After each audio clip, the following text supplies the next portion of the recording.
Sejam muito bem-vindos a mais um Papo em Alta. Eu sou a Isabela e faço parte do time do Papo.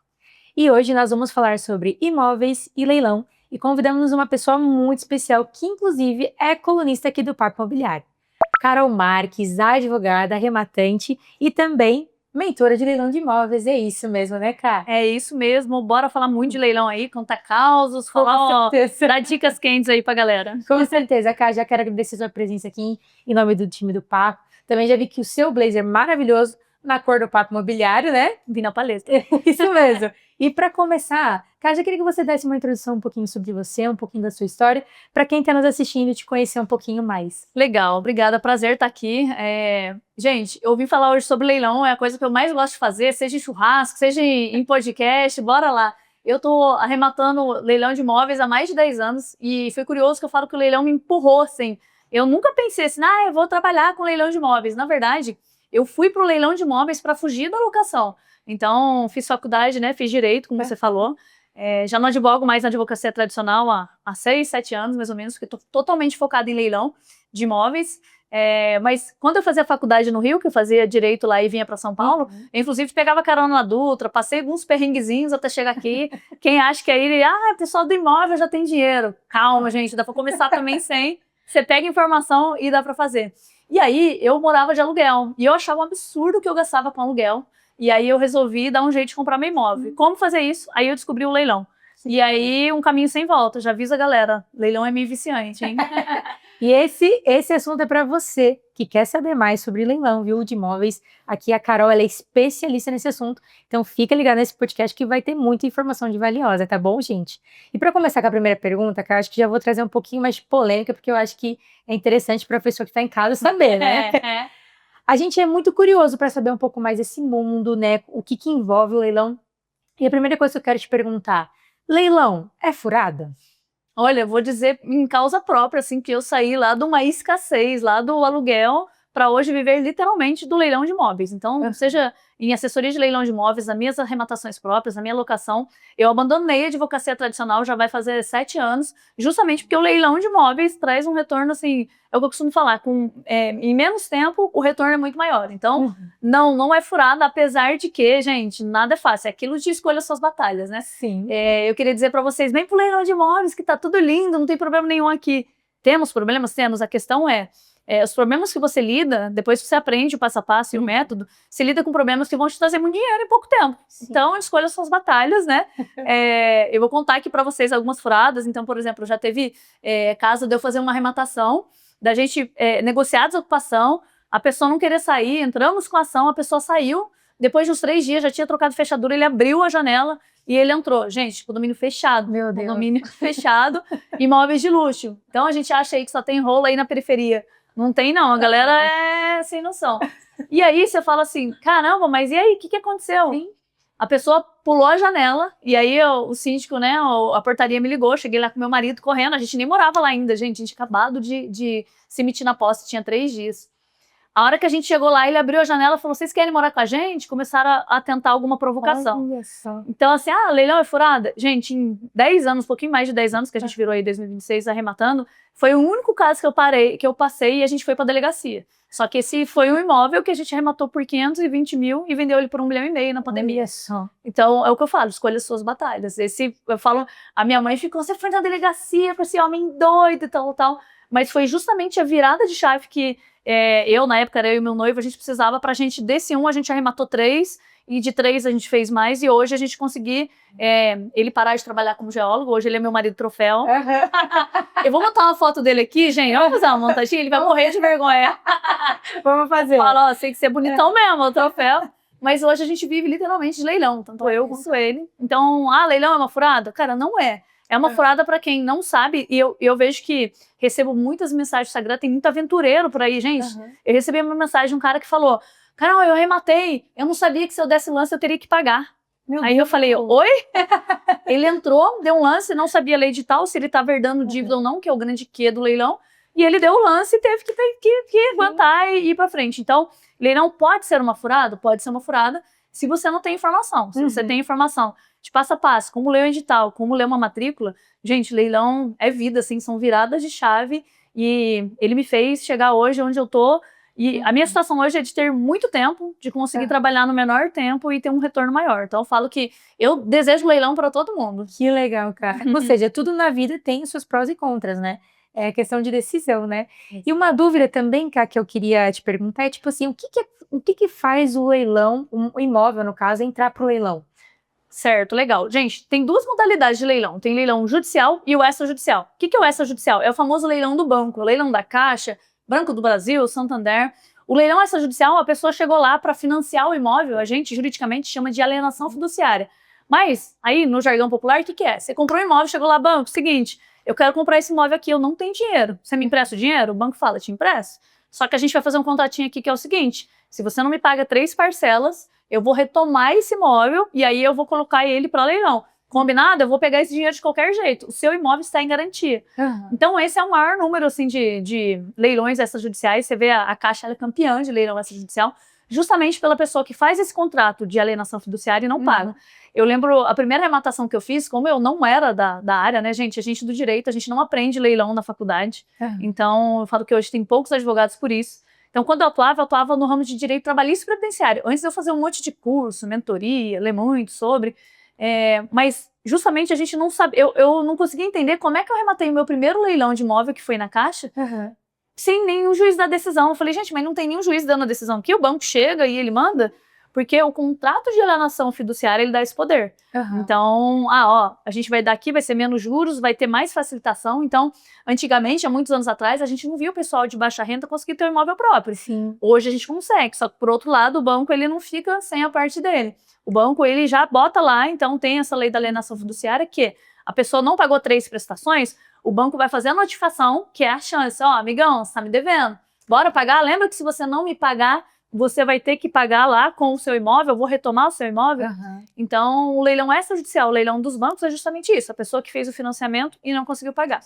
Por outro lado, temos o leilão judicial. Leilão judicial, assim, estou devendo e não estou pagando, o juiz vai fazer o meu imóvel virar dinheiro para pagar esse credor. A maioria das vezes é condomínio. Então, quando você está com dívida condominial, não interessa se você só tem um imóvel. Esse imóvel vai ser usado para quitar a sua dívida condominial. Então, o que leva o imóvel a leilão sempre é uma dívida. Quando é o leilão do banco, é porque a pessoa não pagou o imóvel. Quando é uma outra, geralmente porque ela não pagou o condomínio, mas pode ter outras causas, trabalhistas e tudo mais, especialmente quando a pessoa tem mais de um imóvel. Mas a gente tem que entender que a finalidade do leilão é sempre transformar a pessoa antes, gente, de chegar, tem gente que fala, coitado, mas vai tirar a casa dele.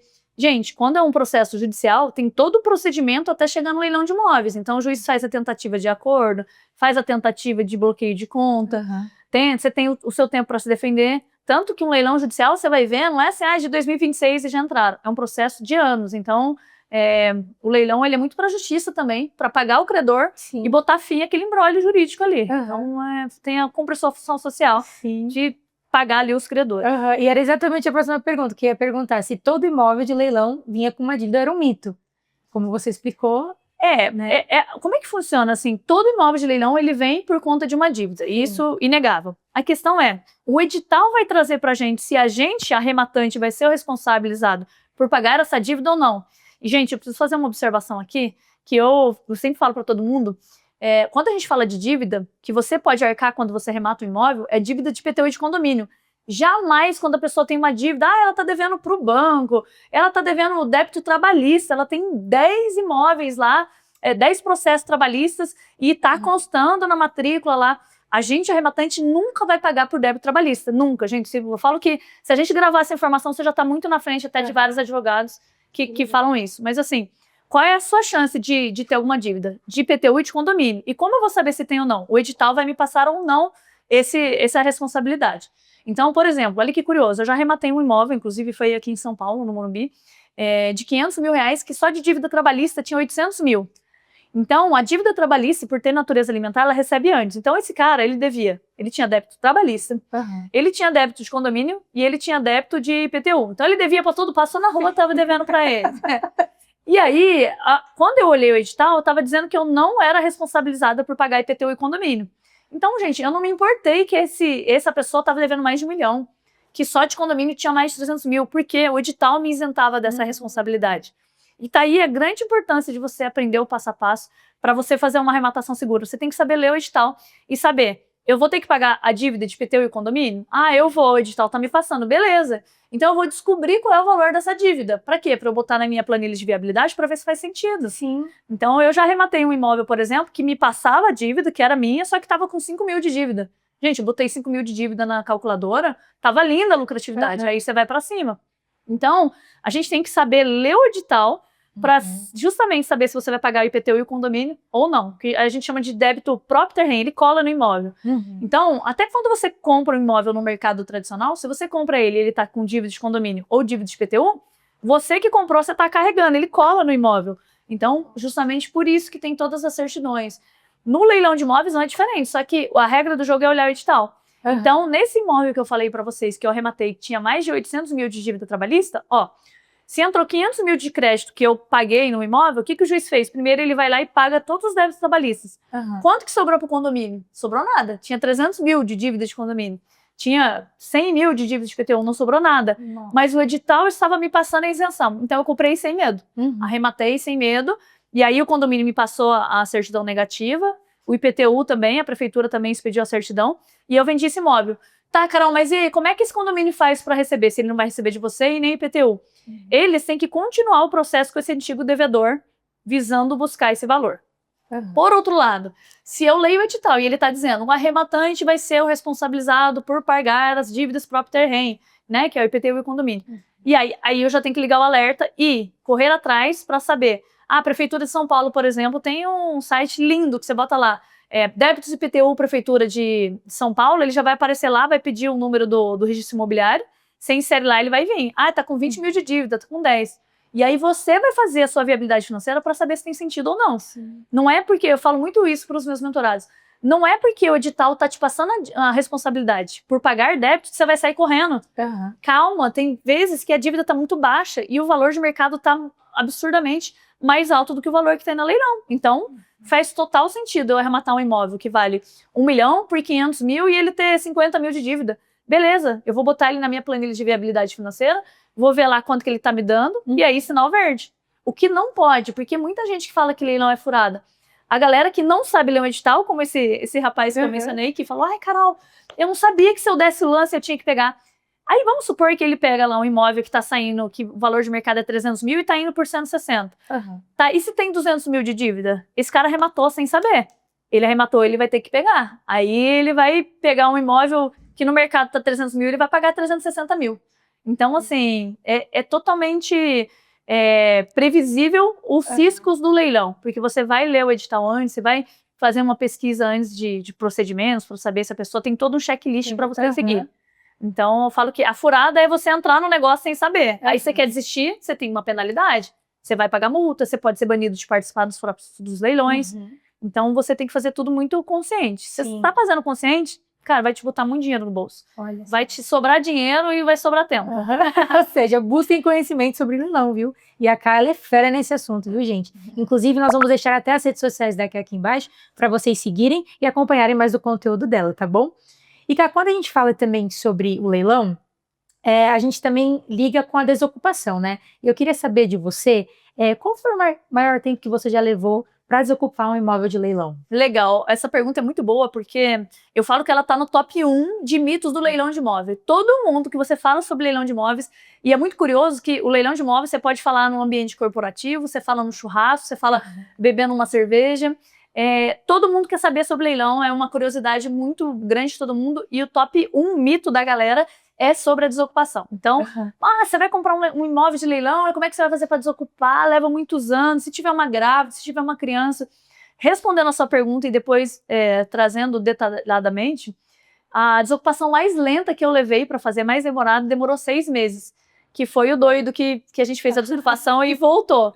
Então, a gente diferencia também aí o leilão extrajudicial do judicial. Quando a gente faz uma arrematação judicial, o próprio juiz que ordenou que aquele imóvel fosse a leilão, ele vai dar a ordem de emissão da posse. Então, não tem que entrar com processo especial, fazer o contato, implorar para a pessoa sair. É muito tranquilo. Eu falo que tem muita gente que foge de leilão judicial, mas ele é maravilhoso se você souber fazer o checklist, porque ele acaba te economizando um tempo. Apesar de que tem juiz que é muito demoradinho, aí você tem que ficar falando lá com ele. Mas quando você arremata um extrajudicial, um leilão da Caixa, por exemplo, a gente tem toda uma negociação com a pessoa para fazer a desocupação de forma amigável. Então, olha, você está aí, mas você já está me devendo uma taxa de ocupação. Gente, toda vez que a gente faz uma arrematação, embora a pessoa demore para sair, a lei ela traz uma taxa de ocupação que é 1% do valor do imóvel. Então, o imóvel é 200 mil, 1% desse valor seria a taxa que ele está te devendo de aluguel. Ele te paga? Vamos lá, ele não pagou nem o imóvel dele, ele não vai te pagar. Mas a gente usa isso como moeda de troca para falar, olha, amigão, seguinte, você já está me devendo a taxa de ocupação, mas vamos fazer o seguinte, eu sou muito boazinha, eu vou deixar de te cobrar isso, mas vamos fazer o seguinte, você já sai daqui a 15 dias?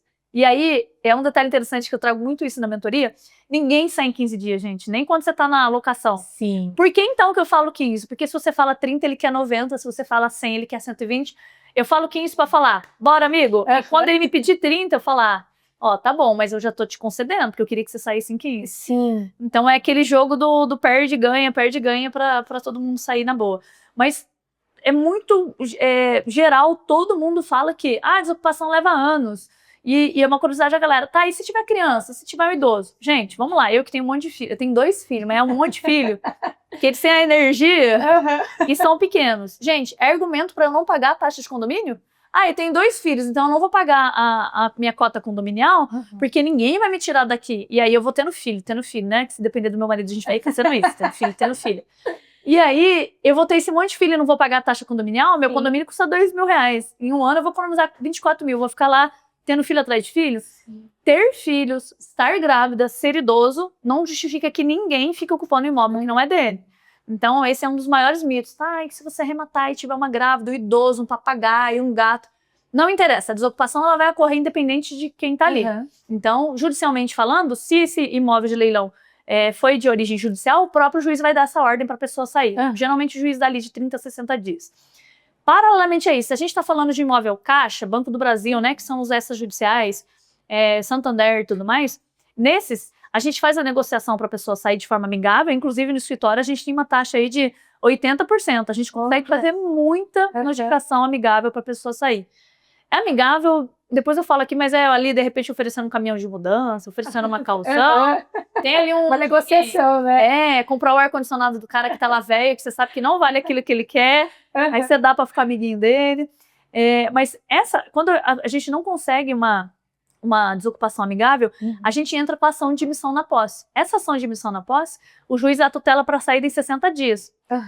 Isso não quer dizer que a pessoa vai sair em 60. Por quê? Quando o juiz dá ordem, você tem que passar por um oficial de justiça, e aí o oficial de justiça vai lá cumprir. Então eu falo, ele falou 60, pode considerar 90 dias, 4 meses. Então, quando eu falo, uma desocupação leva aí uma média de até 6 meses, é 6 meses, não é 6 anos. A galera acha que, 6 anos. Não existe. Você entrando com a ação certinha ali, e aí é importante você estar com um profissional que saiba, né, dessa lei específica dos leilões, a emissão na posse ela acontece muito mais rápido do que a galera pensa. Olha só. E independente se tiver papagaio, meu papagaio é fofinho, ele fala, não interessa, ele vai sair. Tem idoso. Vai sair, gente. O idoso não tá ali para não pagar dívida. Então, a desocupação vai acontecer, gente. Você que tá aí com medo de arrematar imóvel de leilão, porque não vai acontecer desocupação, vai acontecer sim, gente. Vai sair. Não tem desculpa, então. Não tem desculpa. A gente até tem uma matéria aqui, né? Deixei anotado aqui, uma matéria no G1. Essa matéria, ela fala que houve um tempo que teve alguns golpes em relação a leilão, né? Então, os criminosos iam lá, criavam páginas, divulgavam o imóvel, deixavam assim, lindo, né? A pessoa ia lá, queria arrematar ali pela internet, dava o dinheiro e eles sumiam com o dinheiro, né, Ká? Você sabe como a gente poderia identificar, por exemplo, se um leiloeiro ele é realmente de confiança ou não, assim? Legal, essa pergunta é muito interessante porque também é um dos medos da pessoa. Geralmente, quando ela vai investir no imóvel de leilão, seja para moradia própria ou para investimento, é um dinheiro da vida dela que ela tá pondo ali, né? Ninguém tem 100 mil, 200, 300, 500 mil do nada. Então, é importante que seja feita de forma minuciosa, né? Para não cair em golpes. É mais comum um golpe de carro, que é mais fácil do que fazer um golpe de leilão botando matrícula, processo e tudo mais. Mas a gente tem que ficar atento, e a principal forma de você saber se um leiloeiro é de confiança ou não é buscando o nome dele na junta comercial do seu estado. Então, eu sou da junta comercial de São Paulo. Então, você bota lá no Google, junta comercial de São Paulo, leiloeiro. Vai abrir, assim, um site, você vai jogar lá o nome do leiloeiro que vai constar nesse edital. Então, se você está olhando um edital falso, que está lá, leiloeiro João das Couves, você vai jogar o nome dele na junta comercial do seu estado. Se ele for um leiloeiro mesmo de confiança, vai estar lá o telefone dele, o e-mail dele, a matrícula dele. Então, não vai ter erro. Eu sempre falo, gente, viu lá um edital, gostou do negócio? Pega o nome do leiloeiro, joga na junta comercial para ter certeza, né? Liga lá, fala, vocês estão leiloando esse imóvel e tal. Então, essa dica, assim, é primordial. Não fiquem com preguiça, gente, a gente faz isso em 2 minutos. Joga lá. Junta comercial, se você é do Rio de Janeiro, junta comercial do estado do Rio de Janeiro, escreve leiloeiro na frente, já vai sair direto no link para você jogar o nome dele e conferir. Se ele for original, oficial, garantido, vai ter lá matrícula, quando, e-mail, telefone, contato dele. Olha só. Então, isso aí já é confiável, né? Com certeza. E antes da gente continuar, já quero pedir para você que está nos assistindo a seguir nossas redes sociais aqui, o Papo Imobiliário, e também assinar nossa newsletter, que toda semana tem notícias assim, curadas e quentes para você acompanhar o mercado imobiliário. E, cara, vamos agora para uma que eu acho que muita gente quer saber, né? Se dá para realmente ganhar dinheiro com leilão, tá? E eu também, já no plus dessa pergunta, queria saber qual foi o maior lucro que você já teve com leilão também. Legal. Gente, eu costumo falar muito isso, que no leilão de imóveis você pode ganhar muito dinheiro ou perder. Para você perder, basta você não saber o que você está fazendo e dar o lance lá, sem ler o edital e saber se você está herdando dívida ou não. Para você ganhar dinheiro com isso, basta você saber o passo a passo, o checklist com uma metodologia. Não tem erro, gente. Eu de verdade que eu sou a prova viva de que dá para ganhar dinheiro com o imóvel de leilão. Ó, pode ver, eu tenho 2 filhos, eu tenho tempo para fazer as coisas com ele. Rica, pelo menos de tempo eu sou, né? Com certeza. Eu falo que muitas pessoas que entram no mercado de leilão, a gente de fora, quando a gente vê gente que tem imóveis e tudo mais, a gente sempre pensa em alguém rico, que já veio da mãe, do pai rico e tudo mais, que é legal também. Eu falo que eu quero botar 1 milhão na mão de cada filho e falar, bora, quem chegar em 10 primeiro ganha. Tá tudo bem quem tem dinheiro fazer dinheiro, mas eu acho muito legal quem não tem, quem passou perrengue, quem passou aperto, quem consegue sair desse canal ali bem lá embaixo e subir. E eu acho que o leilão de imóveis ele é uma alavanca muito boa. Então, eu falo que hoje tem poucos advogados, corretores. Gente, corretores, olhem para o leilão de imóveis. Hoje em dia tem muito mais gente querendo arrematar do que gente sabendo o passo a passo para assessorar. Então, é um mercado que falta muita gente e dá para fazer dinheiro. Seja para você arrematar para você aprender o passo a passo, ou seja para você assessorar as pessoas que também querem fazer dinheiro com isso. Então, leilão de imóveis dá para fazer muito dinheiro sim, se você souber o passo a passo. Eu investi muito em cursos, mentorias, até eu escrever o livro, eu dei bastante cabeçada, mas eu falo que eu nunca perdi, eu ouvi aquele ditado, né? Quem investe em terra não erra, né? Sim. Ele é real desde que você saiba o que você está fazendo. Sim. Então você tem que fazer uma análise de mercadológica boa. Putz, não adianta eu comprar um imóvel achando que ele vale 500 mil no mercado, quando na realidade as pessoas estão vendendo por 300, você já vai perder dinheiro ali. Então você fez uma boa análise mercadológica e fez uma boa análise de processo de edital e matrícula, não tem erro, você vai ganhar dinheiro, vai ganhar. Sobre valores, eu acho que o imóvel que eu mais ganhei dinheiro assim, foi esse que eu arrematei na pandemia. Eu arrematei, gente, faltava assim 1 mês para estourar a pandemia. E aí lá o valor de mercado era 900 mil, eu paguei 520. E aí, nisso, no que veio a pandemia, começou um movimento de ficar mais caro para construir e tudo mais, e um movimento de galera de São Paulo ir para o interior. E aí, nessa hora que chegou num pico, assim, o corretor falou, eu tô com um cliente, ele quer um imóvel de 1,5 milhão e ninguém quer vender. Eu falei, ninguém quer vender, que você não perguntou pra mim. Estou saindo com as minhas coisas. E aí, tava morando lá na época, era eu e meu marido e meu filho, que era menorzinho. Eu falei, tô saindo, bora, arrume as suas malinhas, vambora. Com esse valor que a gente fez, a gente começou a morar de aluguel e com essa venda a gente arrematou 3. Depois a gente vendeu, arrematou 6. Aí, finalmente, a gente conseguiu comprar o nosso e parar de mudar tanto. Porque eu falo que o meu filho, ele é nômade, né? Ele tem 4 anos, já morou em 4 imóveis. Olha só. E aí, minhas amigas, você não tem dó? Ele tem 4 anos, já mudou 4 vezes. Não tem dó não, gente. Ele já tem apartamento arrematado dele. Dó eu tenho. Amiguinho, ele vai fazer agora, calma. Mas dá pra fazer, sim, muito lucro. E quando eu falo assim, eu comprei por 500, arrematei por 520 e vendi por 1,5 milhão, tem gente que fala, nossa, ela ganhou 1 milhão nessa aí. E aí também é uma armadilha que quem não conhece leilão pode cair. Gente, quando a gente arremata imóveis de leilão, a gente paga leiloeiro, que via de regra é 5%. A gente paga ITBI, que a depender do município é de 2% a 3%.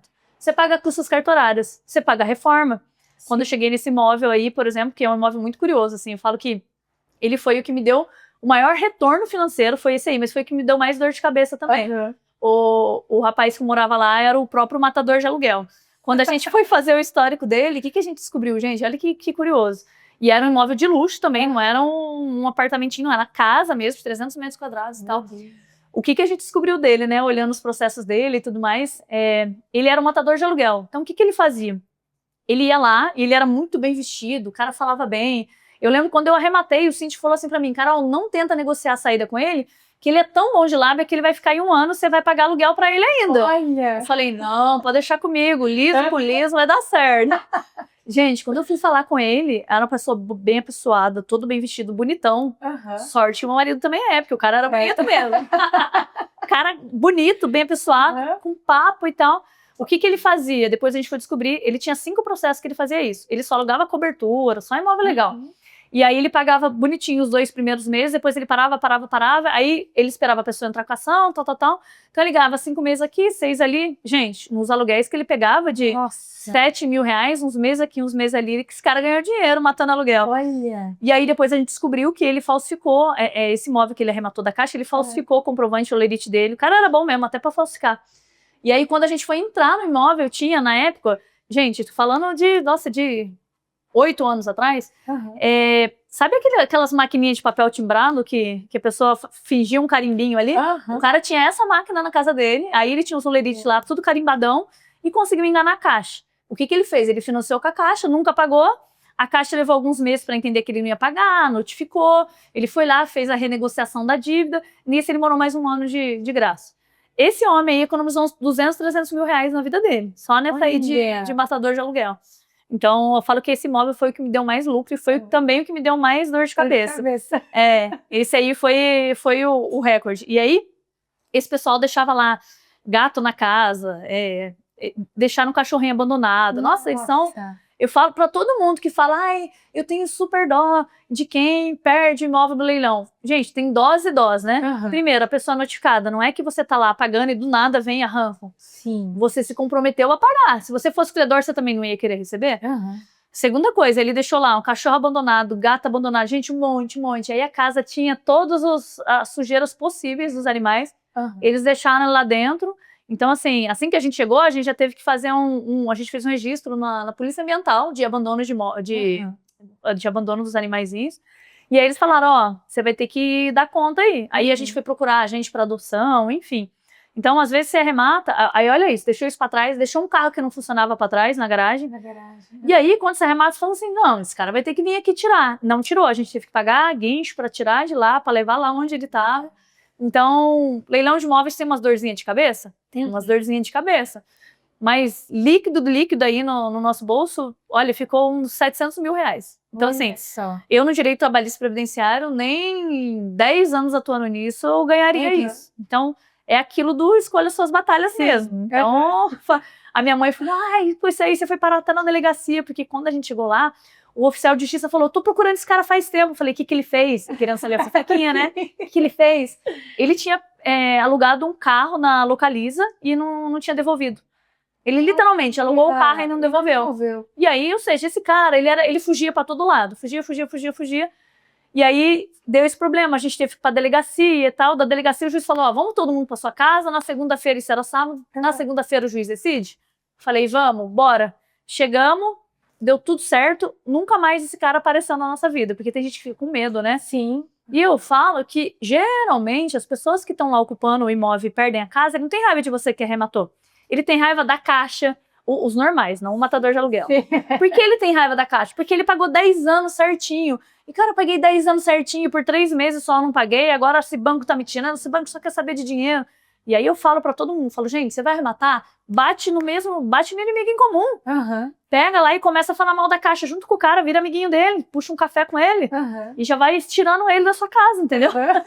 Então, a gente vai falar disso sobre a desocupação, mas uma grande dica que eu dou eu já tentei chegar com 2 pés no peito, não dá certo. Já tentei ser gentil e humana demais, não dá certo, a pessoa sobe nas suas costas. O que você tem que fazer é dar um soquinho e um soprinho, um soquinho e um soprinho. Então, pega o inimigo comum, e geralmente é o banco, o devedor, ou é o juiz, ou joga junto e bate junto e fala, nossa, o banco é terrível, já aconteceu isso comigo. E pá, fala mal e vai carregando ele, dando tapinha nas costas e arranca ele da sua casa.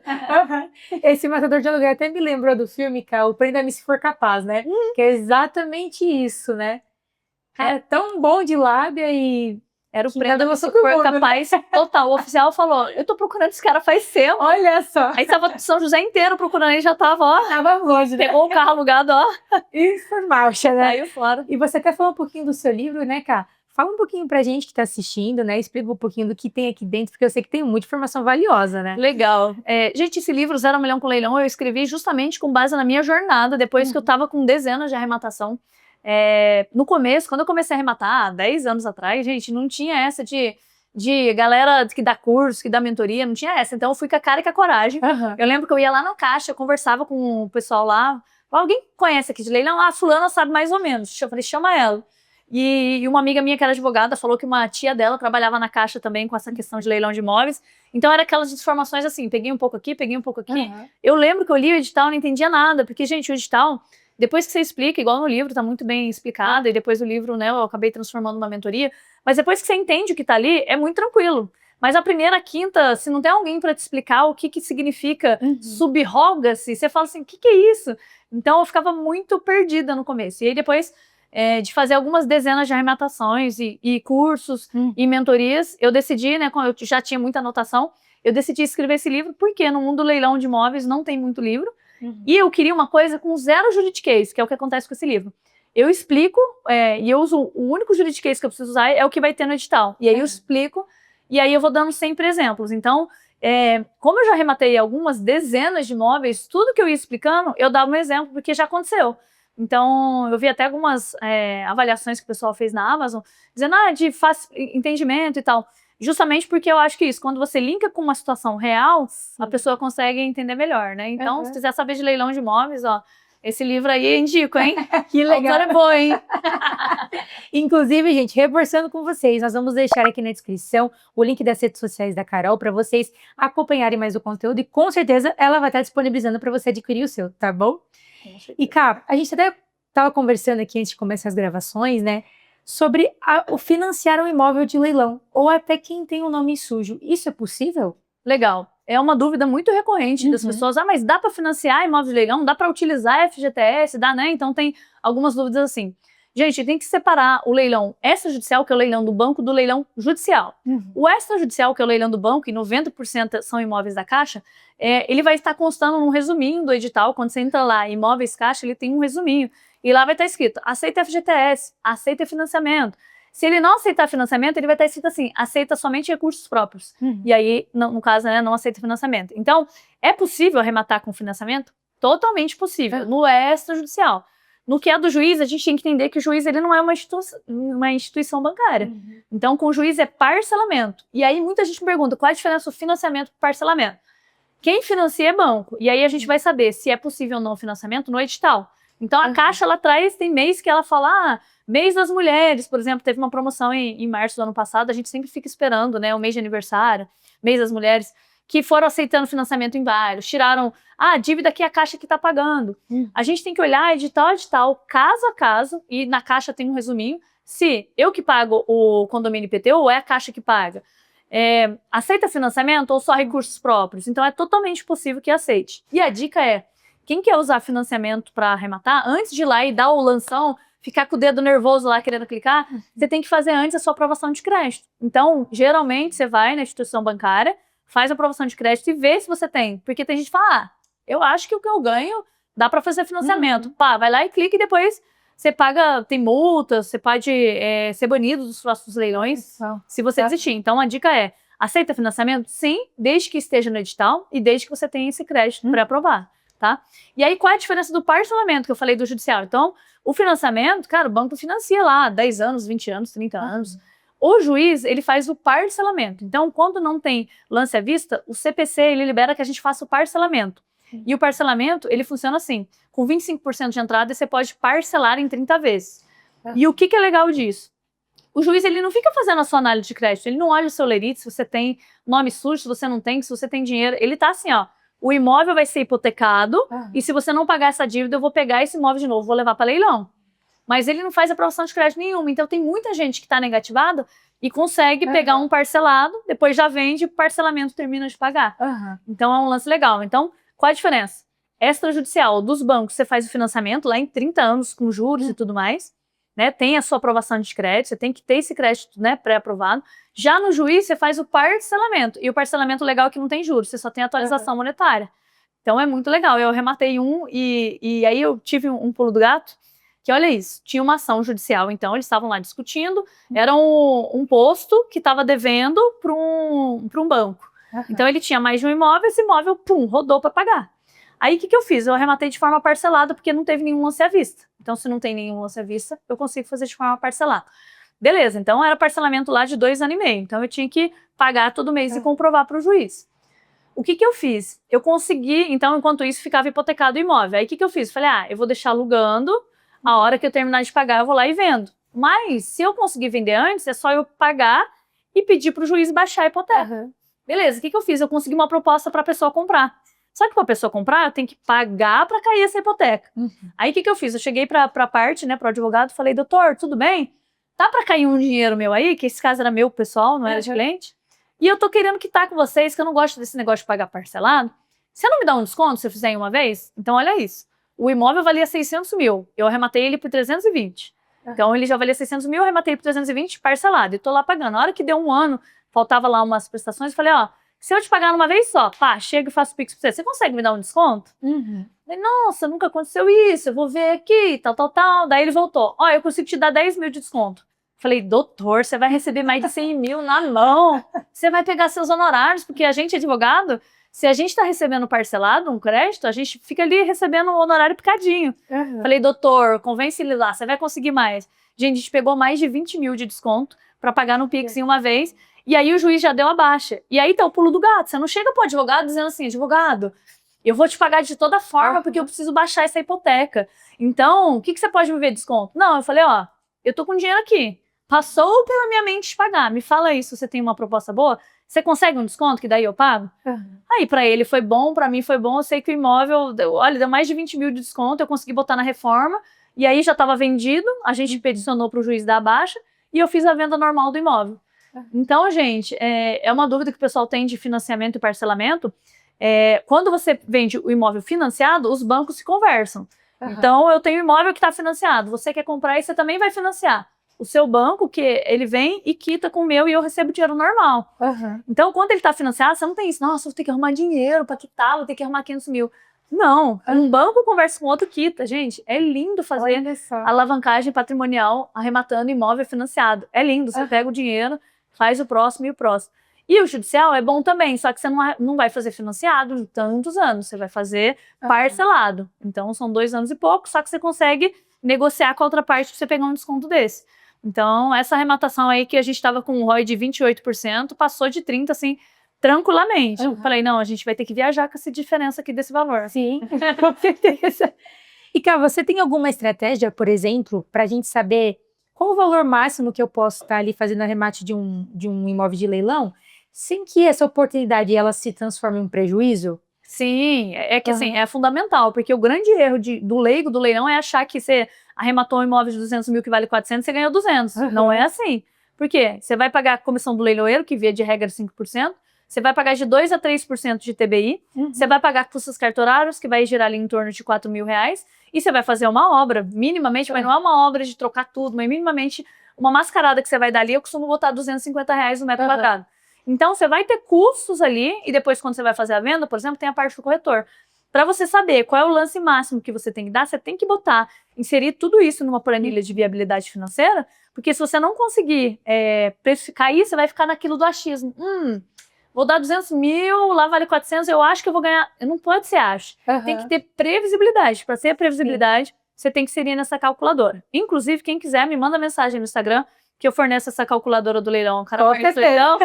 E aí, gente, você bota lá, ele vai te dar automático o lance que você quer de acordo com o ROI. Então, eu busco um ROI de 30%. Então, beleza, você vai preencher o valor de mercado e aí ele vai te dar qual é o lance máximo que você pode dar, já considerando os custos todos, IPTU e condomínio de 12 meses, tá? Então, é fundamental você fazer isso antes, senão você vira um aventureiro. Sim. Você vira vou dar 200, acho que eu vou ganhar 100 e pouco. Você precisa saber quanto você vai ganhar. Com certeza. Tem que entender, né? Exatamente. E como a gente sempre deixa o melhor para o final, Cá, você com essa sua trajetória incrível, né, no leilão, queria que você contasse pra gente uma história talvez inusitada, engraçada, ou talvez muito marcante na sua carreira, para quem está nos assistindo aqui. Olha, de mercado de leilões tem alguns. Você viu uma que eu fiquei com uma vergonha da ocupante. A gente foi fazer a negociação para ela sair, né, e tudo mais. E aí, primeiro tenta o WhatsApp, tenta fazer a notificação extrajudicial e tal.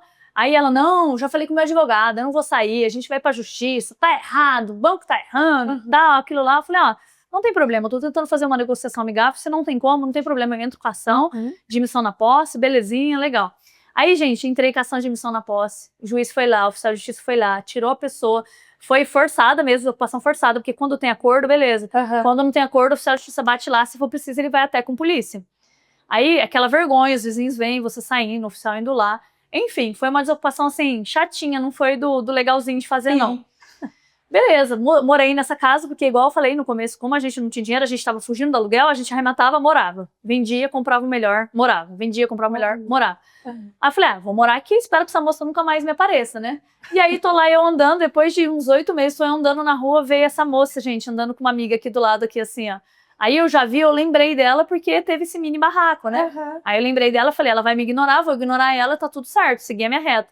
Gente, ela parou, me olhou, me olhou assim, futucou a amiga dela, falou, Márcia, essa aqui que é a compradora do meu imóvel, que eu te falei que comprou a casa lá.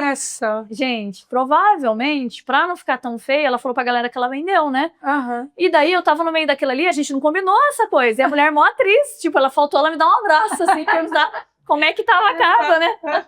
Aí eu falei, meu Deus, aí agora eu finge de doida, finge que não conheço ela, sorrio a cena, eu só fiz assim pra ela, né? E aí a gente saiu. Pra você ver como é que tem gente maluca, né? Mas, assim, essa pelo menos é maluca pro bem, a gente ficou amiguinha e tudo mais, né? Nesse dia, a gente fez uma amizade de olho, assim, falei, então a gente é amiga. Se conectou. Mas, a gente se conectou de uma forma.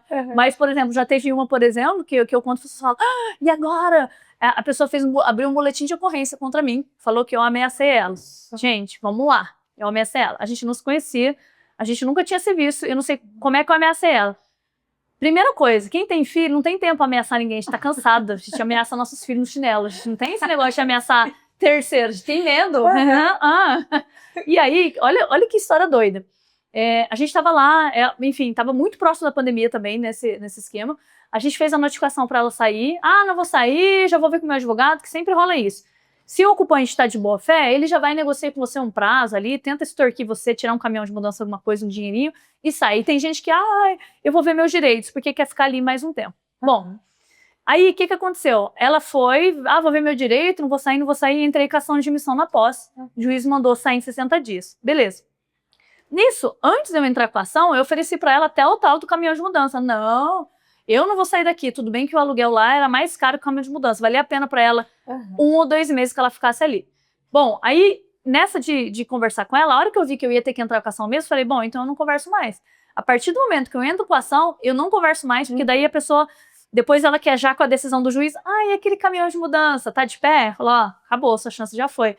Então eu acabo ali, eu acesso ali o meu contato com ela. Então a gente nunca tinha se visto, não tinha se conhecido, só tinha contato do WhatsApp.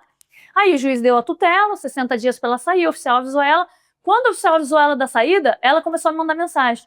Então você pode me trazer aqueles sacos de mudança? Gente, sabe aqueles sacos preto, grosso? Gente, nem sabia que aquilo era caro. Eu falei, claro que eu posso. Não tá me pedindo dinheiro do caminhão de mudança? Eu vou.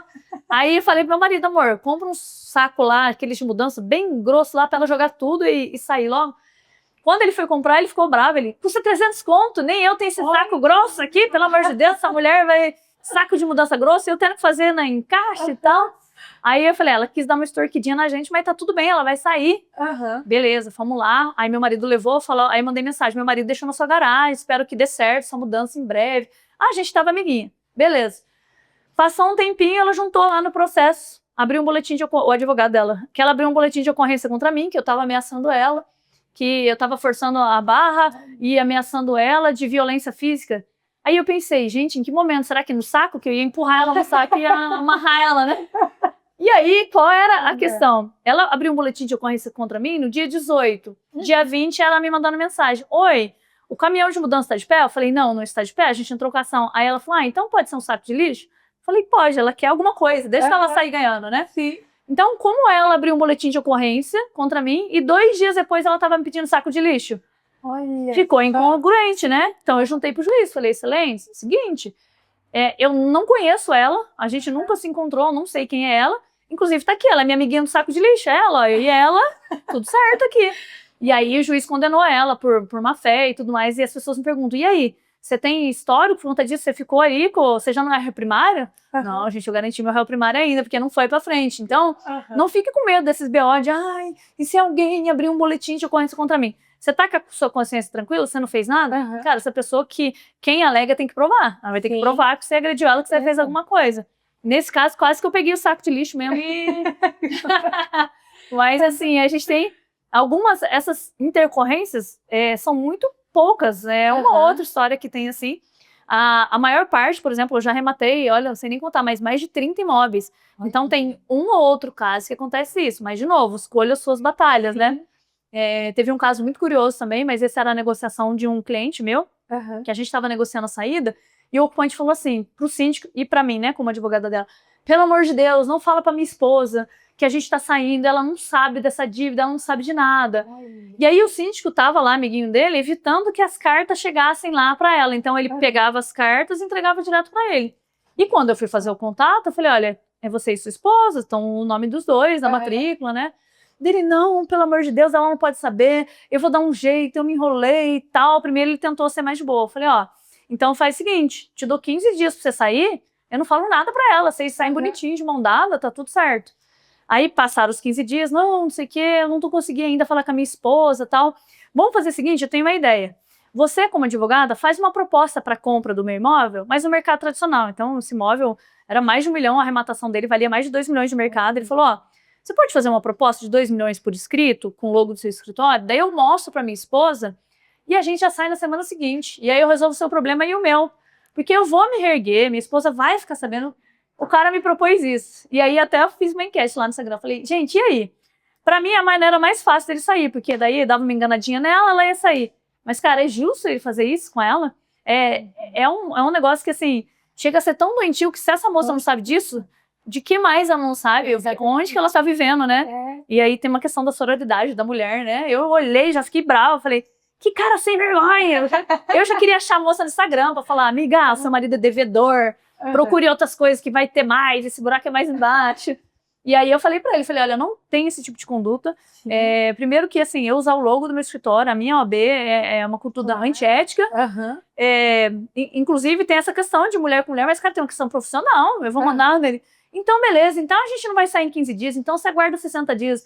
Falei, não tem problema, vai chegar um buquê de flor pra sua mulher amanhã. E sendo que... E aí foi nessa de enrosco no enrosco. No final das contas, ele falou que ele ia sair em 60 dias, eu tinha pedido 15, ele saiu em 30, falei que eu não ia falar com a mulher dele, que eu não faria essa notificação nem para ela sair com o nome dela, mas nem enganaria ela também, que ele tinha 15 dias para dar o jeito dele sair. E deu 15 dias, foi desocupado esse imóvel, glória a Deus. E aí o cliente já botou lucro no bolso, ficou super feliz com a negociação, porque às vezes é isso, da gente mesclar uma humanidade, uma, né, ali, mas tem hora que você tem que ser mais pulso firme. Isso eu não vou fazer, isso não. Porque tem ocupante que quer deitar em cima, e tem gente, nem todo mundo tem... Às vezes ele tava ali passando por uma dificuldade financeira mesmo e queria falar para a esposa dele de outra forma, beleza?